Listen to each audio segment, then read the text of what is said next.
The Buffalo Bills have decided to fire Sean McDermott, but they promoted their GM. We'll talk about it today here on Locked On NFL. The barbershop is open and Tony Wiggins has a chair for you. He's ready with some real NFL talk. The local experts of Locked On bring their expertise, and Wiggy is ready with his clippers and shears. Sit down and enjoy. The new Locked On NFL starts now. Locked On Podcast Network. Your team every day. It is your team every day here in the barbershop on Locked On NFL. We thank you for making us your first listen. We are part of the Locked On Podcast Network, which is the #1 sports podcast network, and we are glad to have you here. We don't take your presence for granted. We appreciate you making us your team every day. It's Monday. That means Julian Council is here. I cannot think of another day that is better for Julian Council to be with me. I always need him when I need him. And today I really am glad to have him here. He's locked on Carolina Panthers, so y'all know that. Here's what we're going to do, though, man. We're going to take a bold look ahead to 2026 at the end of the show. In the middle of the show, the conference finals are set. We'll discuss that. At the very top, though, we ain't going to bury the lead.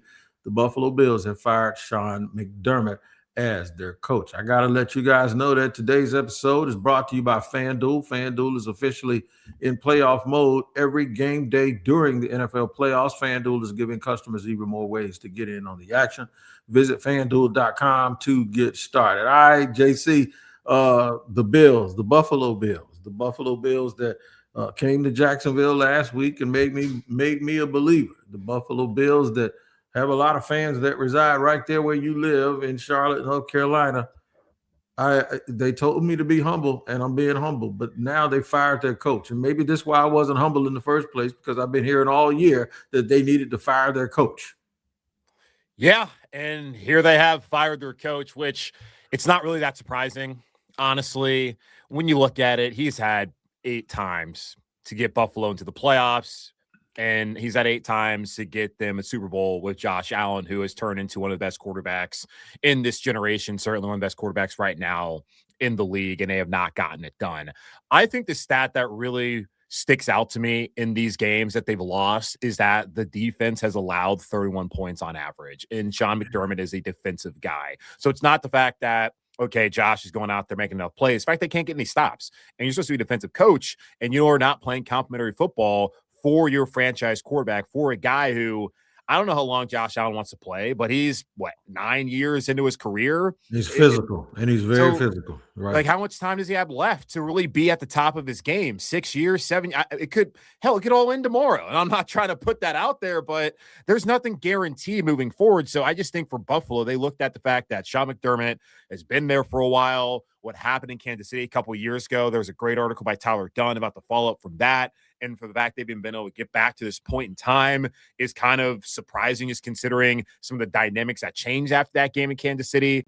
It's just, you've had your opportunities, and not having the Chiefs in it, this was really, I think, the chance. And these are emotional people who own these teams, and human beings make emotional decisions. And I think this one was emotional, but also I think a little bit calculated to move on from Sean McDermott at this point in time. But it is interesting that Brandon Beane is not just sticking around, but apparently being promoted to not just general manager, but president of football operations. When you look at it, is the talent there offensively to help complement the quarterback?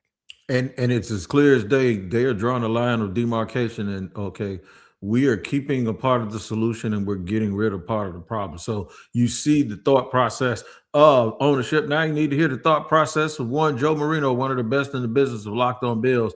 And here he is breaking down the news. Wow. The Buffalo Bills fired Sean McDermott, but Brandon Beane is staying as general manager and will lead the head coach search, according to Ian Rappaport. I am stunned. Not that a decision was made to let go of Beane or McDermott, but that Beane is the one that stays. I would argue that clearly the personnel issues with this team have been bigger than anything that Sean McDermott has done or not done as head coach, but he's the one that gets the axe. Beane survives McDermott. Josh Allen is going to have a new head coach. All this success, but not the ultimate success, and it costs Sean McDermott his job. We will have all the coverage you could possibly ever imagine over at Locked On Bills. Make sure that you're subscribed. The content is coming. All right, so I got a couple of theories, and one of them I know you're going to debunk it. So let me get to the first theory. The first theory of thinking here is, all right, look, out of all the years for you to leave and not be in the playoffs beyond this point, there is no Patrick Mahomes excuse. There is no excuse. There is no Lamar. There's no Joe Burrow. All of these things were removed out of your way, and now you didn't hit the window. But when I watched the game, I just didn't look like it was. It didn't look like it was his fault to me. As a matter of fact, I was singing his praises after his game playing against the Jaguars just a week ago. Here's my theory, though. You cover a team, and I cover a team. The Carolina Panthers and the Jacksonville Jaguars. Dave Canales and Liam Cohen. You know where they both came from? They both came from Tampa. You know what happened to Tampa this year? Unlike those past 2 years, they went to the playoffs and they stunk. Well, actually, no, they didn't make the playoffs because of the Carolina Panthers. I'm thinking that maybe the Bills looked at the Bucs and realized they were going to lose Joe Brady, and they were unsure about McDermott. And instead of being in the Todd Bowles situation, they just moved a year early. And if Joe Brady doesn't get the job, it's going to totally make every single thing I just said a waste of 90 seconds of your life. Yeah, it certainly would make sense, I guess, as a theory. I don't think practically it makes a lot of sense. If you're Buffalo, you have, again, Josh Allen, you go out and you hire the best coach possible. Yeah. But that's the job that Brandon Beane should be tasked with. And it's possible that Joe Brady is that guy for them, the guy who can get them over the top. I highly doubt it. And here's the thing about Joe Brady. Guy's obviously a good coach. I just think that his resume is a little bit inflated. Because go back to his time at LSU, talking to people who cover the Tigers. I had a conversation with one person. I asked, okay, like, what really did Joe Brady do that year in 2019? I think that one of the greatest college teams we've ever seen with Joe Burrow, win the Heisman Trophy, throwing for 60 touchdowns, 5,600 yards. What Fernando Mendoza is doing in Indiana, that ain't the same, guy. So I want to stop hearing that conversation, by the way, just a quick aside. But having Joe Burrow, Justin Jefferson, Jamar Chase, just dudes, probably 3 Hall of Famers on that roster. Mm-hmm. Joe Brady was the wide receiver coach.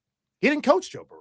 He did coach the receivers, but did Justin Jefferson and Jamar Chase need Joe Brady? No. Clearly, look at what they're doing in the league. He didn't call the plays. That was Steve Ensminger, the OC. Now, what Joe Brady did do was help bring in a new offense that Steve Ensminger, again, coordinated and was able to call the plays. And Joe, every once in a while, would suggest, hey, maybe on third down, let's do this. But he was not the guy who recruited the players, did not coach Joe Burrow, did not call the plays, and yet he landed a job here in Carolina, where the Panthers' offense was fine. They had 4 guys go over 1,000 yards that season, and they still weren't good enough. And Joe ends up getting fired. Matt Rule still gets fired the next year, and then he goes to Buffalo. And I knew right then and there, eventually he would be in this position, failing upwards and getting that opportunity to be a head coach just because he's coaching Josh Allen. When really, does Josh Allen need Brian Daboll? Does he need Joe Brady, who appear to be the 2 guys that are favored to get the job? So if they did all this to hire Joe Brady, that don't really make a lot of sense to me, honestly. Go hire the best coach available. Get, like, I don't know, trade for Tomlin. Tomlin ain't trying to coach, but I got you, and your point is valid. But here's the thing, too, that I sit here and think about. Maybe because McDermott is getting fired because it's the defense's fault. Sure. And even though Joe Brady did have Josh Allen, we are all sitting there saying that Josh Allen was throwing to me and you at wide receiver. And the fact that they were able to score the kind of points that they were able to score against the Jaguars and against the Broncos means that Joe Brady was doing something right. But if he was doing something right and they were shorthanded on offense, doesn't that point back to the GM, which is the whole point of why are you doing it? What are you doing? And like, I agree with you. I agree with Joe on this. I mean, the Beane part is surprising. I'm not surprised that McDermott's out. I would be more like, it would have made a lot more sense if you're going to move on from Beane and let McDermott keep coaching. But also look at the defense. Moving on from both probably made the most sense for Buffalo. And this is the most attractive job. You could have gone out and got Ian Cunningham, who's assistant general manager up there in Chicago, who appears to be the favorite to get the job down in Atlanta. He's the top available GM. You could have gone and hired him, and then any coach, you name him, you could have gone out there and gotten. Obviously, the Harbaugh piece of it, he's now going to the Giants. Tomlin, you have to trade for him. It doesn't seem like he wants to coach next year. Anyways, it's still the most attractive job. I just don't know if the most attractive job should go to an OC who really is only in this position because of a bunch of Hall of Famers down in Baton Rouge and a future Hall of Famer as well at quarterback in Josh Allen, and then or Brian Daboll, who failed in New York. Like that doesn't make any sense to me. Yeah, doesn't make any sense to me. But what does make sense is we have games that are going to be played next week. Poor Bo Nix. That's all I'm going to tell you as we preview that here in segment 2 of Locked On NFL.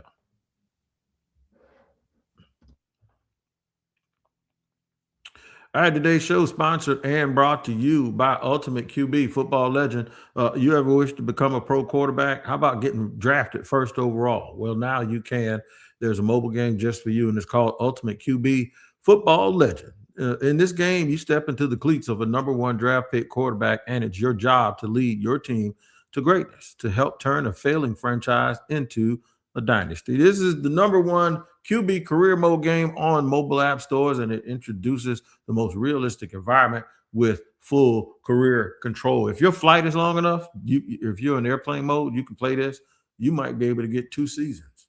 And by the time you get to that 3rd season, man, you will have the hang of it. Just head over to ultimate-qb.com. That's ultimate-qb.com, or search the Ultimate QB in your app store. And we've got something special for you guys. Use the promo code Locked On, all caps, in the games store, and you'll get a free boost at the start of your career. It's Ultimate QB, football legend, QB1. It's your legacy. And today's show is sponsored and brought to you by our friends at Prize Picks.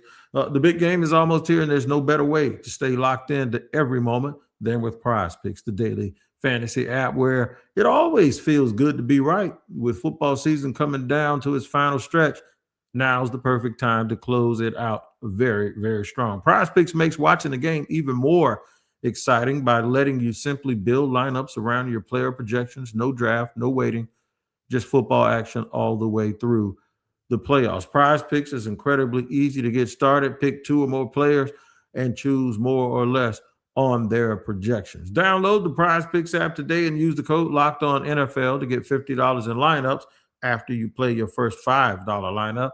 That's code Locked On NFL for $50 in lineups after your first $5 lineup. Prize Picks. It's good to be right.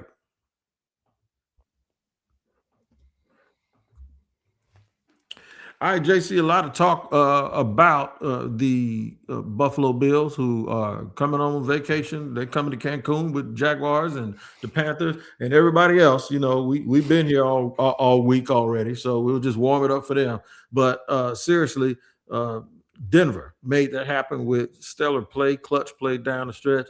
Got some bad news at the end of it. Let's hear from Cody Rourke from Locked On Broncos.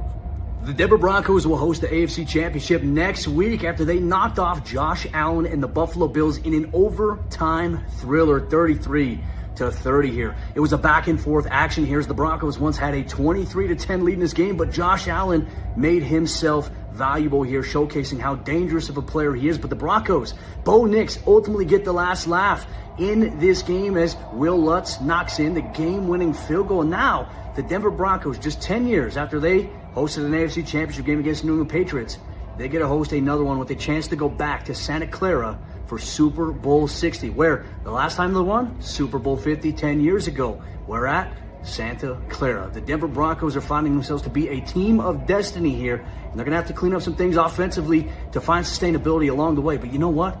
An AFC Championship game next week in the Mile High City. Make sure you stay tuned to Locked On Broncos for more. That was immediately after the game, and that was prior to Sean Payton letting everyone know that Bo Nix had broken a bone, I believe, in his ankle and is out for the remainder of the season.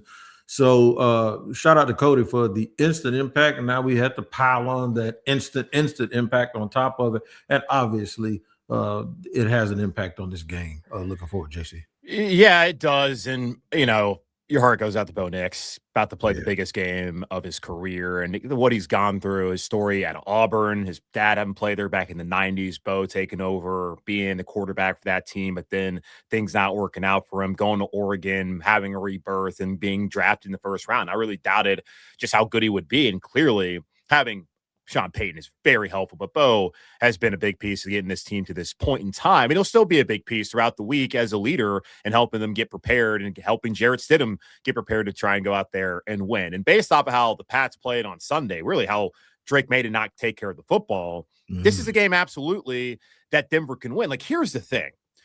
Football is a team game. Yes, the quarterback is important, but it's a team sport.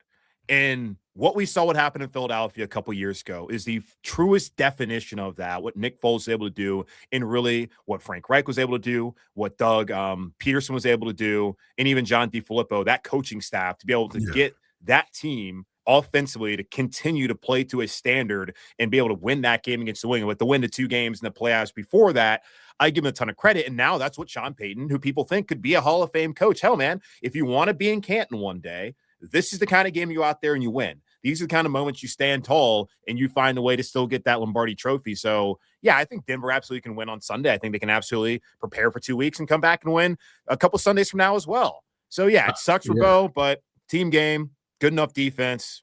They can win this game. Yeah, they can win it. And if they're and I thought about this and I said, okay, be honest. I said, if there's one coach, you don't ever want to lose your quarterback, you don't ever want to lose your coach. But of all the teams remaining, if there's one coach that if you took their quarterback away, who would have the best chance? I went with Sean Payton. And I think it's because his system doesn't require you to already have a grasp of it as much as the other coach that I thought about, and that was Sean McVay. But no, I think in that case I would go with Sean Payton. But McVay is headed to Seattle next week to play in the conference championship in a replay of one of the wildest games we saw all year, an overtime game between the Seahawks and the Rams. This time they'll have Devontae Adams. Locked on Rams is fired up. Check this out. So I guess we finally found our kicker, boys and girls. Woo! What did we just see? We saw Harrison Mevis, the thicker kicker, hit a 42-yard field goal to beat the Chicago Bears in overtime and send the Los Angeles Rams to the NFC Championship game. In a year where special teams has been the Rams' biggest weakness, it was a rookie kicker that hits the kick of the night, the moment of the night. And how about that Rams defense? 3 stops on 4th down, 2 inside the red zone, and bouncing back after Caleb Williams went full Superman late to tie it at 17. Cam Curl has the interception and makes the play of the night on defense. The Rams defense, they were battling all night, and they had Matthew Stafford's back. It was not a good night for the MVP. He completed just over 47% of his passes. It's the lowest rate of the season, was sacked 4 times. But the Rams proved, 1, they can win in cold weather, and 2, it's by any means necessary. Survive in advance. The Rams are headed to the NFC Championship game. Listen, man, the Rams keep being this team that everybody said was, oh, if everybody plays the best on every given day, it'll be the Rams. Well, everybody's me. I keep saying that. This is the second time they've gone into a game, and I'm like, that can't be the team that everybody thinks is going to win it. How do you feel? You saw them close up. Well, I mean, that was a team that I felt like going to that first Panthers game, that was the best team in the NFL. And I came up here on this show, said plenty of times, I think the Rams are the best team. And the way they played in the second half of the season, losing to Carolina, losing to Atlanta, and just not looking like the team we had saw the first 12 weeks, I was concerned if they would ever get back to that point. And they were lucky to win last Saturday. Certainly fortunate to win that game on Sunday night. But, I mean, Chicago also, and that I could say the same thing had Chicago won that game. They were fortunate to win and had that happen.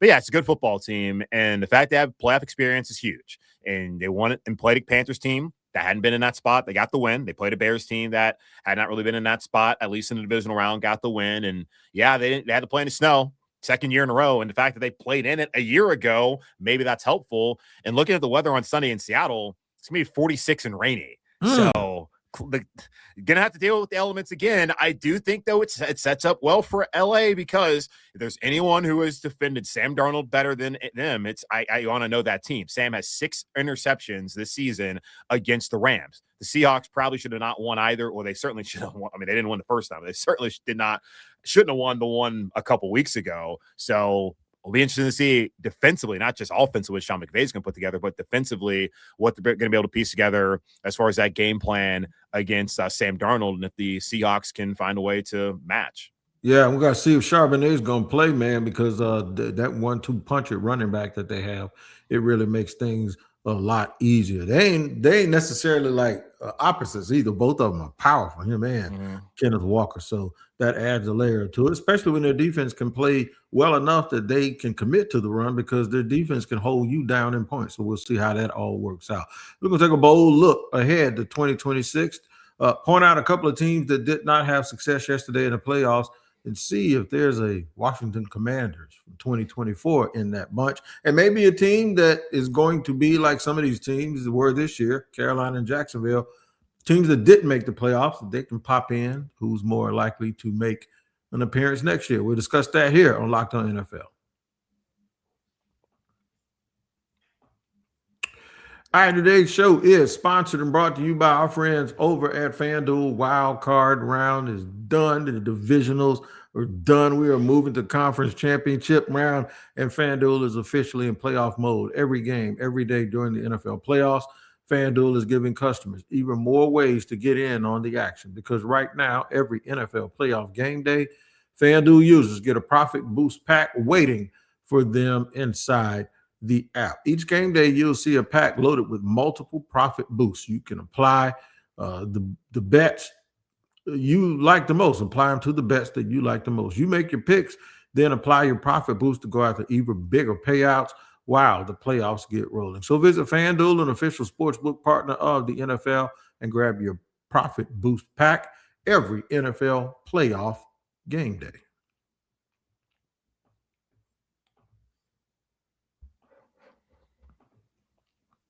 All right, moving to groove. Third and final segment here. Let's run through some more of these games from this past weekend and things that happened. The New England Patriots, they handled their business. Julian mentioned it earlier. It was a little bit quirky. They did not protect the ball, but at the end of the day, in his first season, Mike Vrabel has Drake May, who is in his second season, headed to Denver to play for an AFC championship. And here's Nick Cattles from Locked On Patriots. Simply unbelievable. It doesn't feel real. The Patriots are headed to the AFC championship game after beating the Texans 28-16, and they ran the football down Houston's throat to soak the clock in the fourth quarter. That was a statement by Mike Vrabel and company. To run the ball against that defense to end this game, for all intents and purposes, what a statement from Ramondre Stevenson. What a statement from this offensive line. 1 billion turnovers. The game was chaotic. The weather was nuts. But man, oh man, the Patriots are headed to the AFC Championship game. They play the Broncos next weekend on Sunday. I can't believe it. We're going to talk about it, talk about this game, talk about the Patriots moving on. Locked On Patriots. See you soon. This is why, even though I like Houston's defense, I like Seattle's better, because they're not as soft in the middle. Like Houston's defense, they'll harass you in the passing game, but that is a statement, because New England's offensive line was one of the biggest questions coming into the year. And then for them to go against that defense in the fourth quarter and take what they wanted, that was a nice little gesture, if you will, by Mike Vrabel. Yeah, and they were missing an offensive lineman yesterday as well. New England was. Yeah, I think Seattle has the best defense. I think demonstrated by what we saw that happen on Saturday. Denver, I mean, you got 5 turnovers. My God, that game should have never been close. And they allowed Buffalo to convert a ton on third down. So I was like, this is the vaunted Broncos defense I've been hearing about all season long. And in Houston, like, that's a good defense, very clearly. But yeah, New England's got to play cleaner football. Drake May, I don't think, has really played well at all in the playoffs so far. Mm-hmm. And now he's going to face yet another good defense in Denver on coming up on Sunday. And fortunately, like, that's a 3:00 game, because that game, I don't expect it to be very pretty with the whole Jarrett Stidham of it all, where Stidham's played before, so he's capable. But I don't think that's going to be the most attractive football to watch, much like the game in New England on Sunday. That was a tough watch, personally, and I think for a lot of people as well in the stands in New England, having to watch that game. Now, obviously, came on the right side for them. But, yeah, I think tall task for obviously Denver, but also a tall task for New England if they're not going to take care of the football like they have not so far, really, Drake May, these first two games. No doubt about it. I totally agree with you. And speaking of their game yesterday, New England's game yesterday, it was against the Texans, man, and the Texans don't have any questions on defense. Once again, they're heading to the offseason with questions about the offense, but this one isn't necessarily about a coach or a unit. It's about a player. Ross, y'all went through buyer's remorse, I think, a couple of years ago in Carolina when C.J. Stroud got drafted, got off to such a good start, and Bryce had been the number one pick, and it's like, oh, we took the wrong dude. Sometimes you got to wait. So here's John Hickman from Locked On Texans. Texan fans, the season ends on a heartbreaker, fueled by just a god-awful performance from quarterback C.J. Stroud. There's no way around it. I'm John Hickman of the Locked On Texans podcast, your team every day. It wasn't like Houston wasn't in this game. It wasn't like they did not have an opportunity to pull in closer than what they were. At one point, Houston had the lead. But when it all came down, throughout the week, I talked about, hey, this game is going to come down to which quarterback plays better than the other. A lot of people slept on the Patriots defense, and we know how ferocious this Houston Texans defense is. But when it was all said and done, Drake May, 3 touchdowns, 1 interception. C.J. Stroud, 1 touchdown, 3 interceptions, a fumble at that. He just wasn't good, and he wasn't good enough for the Houston Texans to get over the hump. Please be sure to subscribe, like, and comment, and check out the Locked On Texans podcast every day this week as I continue to cover your team every day. Listen, man, JC, we've been there. There's nothing worse than going into an offseason with a quarterback the team will be committed to, but you're not sure if they should. At least Bryce Young this year has, look, he earned it. He put it on the grass and he earned their respect to the point where they'll say, okay, you know what? He earned another shot. Trevor Lawrence probably top 7, top 8 in MVP. We're not in that category this year. Last year with Trevor, we probably were. This is bad for Houston. Bad optics for the CJ too. Yeah, 4 interceptions, not great. And they've been able to win 3 playoff games, only getting past the wild card round each of his 3 seasons as a starter. And an insane stat, the Texans defense has allowed 32 points in those 3 wins. They've also scored 32 points defensively in those games. So the Texans defense has played their opponents to a draw in those games. So CJ really, it hasn't been all about CJ, what he's done. It's really been what the Texans defense has done. And again, on Sunday, the Texans defense was kind of doing their job. New England, I mean, Booty made an insane catch. Diggs made it insane. Like, they made some plays as well. While the Texans offensively, it looked like C.J. Stroud could have thrown like 9 interceptions in that game. Every time he dropped back to pass, you thought the ball was going to get picked off. That's how bad it was. So obviously they pick up the 5th-year option, give him 2 more years, going to pay him probably around like $34 million across the next 2 seasons. That much is clear. And you go through this upcoming season and you see whether you want to commit to him long-term. I just don't think right now, and I'm not trying to be president of the moment, but really since that rookie year, and you talk about you just got to wait, he really hasn't been that great. So no, I mean, that's why you should have to wait, because early people were killing Carolina for not taking him. And now in just 3 years, that pendulum has swung a little bit to the point where Carolina probably took the right guy. Real quick, a lot of questions about somebody else. They lost the game last night, but ain't no question about Caleb Williams moving forward. And I want to ask you, do they have to guard against them becoming the Washington Commanders after Jaden Daniels broke out? But listen to Lauren Cox first. The Chicago Bears ran out of miracles in their playoff loss to the Los Angeles Rams. But what a game. The game of the playoffs so far. An exciting match that showed the Chicago Bears belong. The Chicago Bears were a real contender, despite all of the comeback wins, all of the miracle moments. They took a tough Los Angeles Rams team down to the final minutes, put a huge scare into Matthew Stafford and Sean McVay when no one thought the Bears belonged here. No one thought the Bears would get this far. No one thought Caleb Williams could make another incredible fourth down touchdown throw late in a contest. But the Bears defense finally showed up and played the game of their lives. The offense just couldn't quite hold up its end of the bargain, not putting up enough points consistently in this game, not able to finish those drives with enough touchdowns. But boy, hanging on and fighting to the end. What a fun game. What a fun season. A lot to break down over on the Locked On Bears podcast. Find it on YouTube or wherever you listen to podcasts. Yeah, man. I know the what a fun season thing. We went through it here. You guys went through it there. I think the Bears have arrived. I think Carolina, and when I say arrived, it doesn't mean they're going to win a championship, but it does mean that they are opening the window of opportunity. I think the Jaguars are in a really good spot. Don't know if they'll win 13 games again next year. I am concerned about Houston. Their defense is great, but they have a quarterback that you have to be wary of. And if there's a team I think that is on the outside looking in, get ready for it. I think the New York Giants, with the hire that they have made, have a chance to be the team that didn't make the playoffs. Texans out, New York Giants in for me with John Harbaugh. Yeah, the Giants do have a good defense. Clearly, the pass rush they have there. Jackson Dart, if he doesn't kill himself out, like that's the guy who literally takes.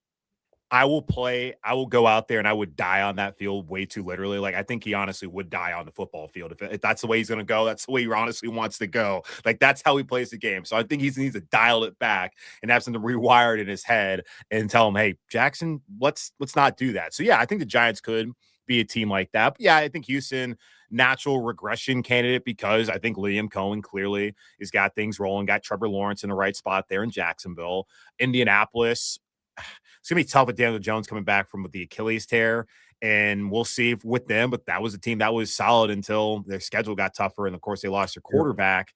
So that division's a lot tougher than it was. Tennessee, they're going to hire Matt Nagy. Oh, my God. Good luck there. It's a bad ownership, so they have no chance of having success as long as Amy's there, in my opinion. So, yeah, like that, the division's tougher. I do look at Chicago, though. I think Ben Johnson's great. I think Caleb's obviously good. They lean pretty heavily defensively off of turnovers this season. And that's a lot of luck more than anything. Like, you can't game script turnovers, in my opinion. So I think that's going to probably go down next season. And they're a natural regression candidate because of the difficulty of their division as well.